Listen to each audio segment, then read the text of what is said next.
Narito ang latest mga mare at pare ngayong Thank God It's Friday. Bridgerton fever is on para kay Kapuso star Andrea Torres.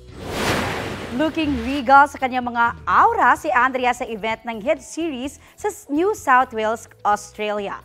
Enjoy ang sparkle artist sa activities gaya ng watercoloring at perfumery. Nakabonding din ni Andrea ang dalawang bida ng series na sina Nicola Coughlan at Luke Newton.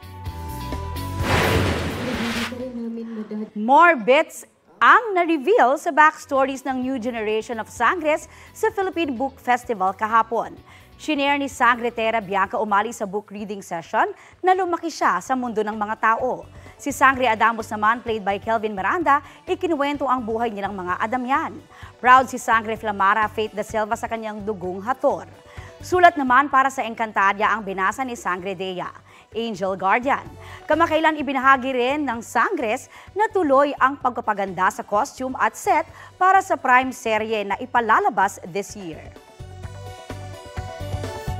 Kapuso, para sa mga maiinit na balita, mag-subscribe sa GMA Integrated News sa YouTube. Sa mga kapuso naman abroad, subaybayan nyo kami sa GMA Pinoy TV at sa www.gmanews.tv.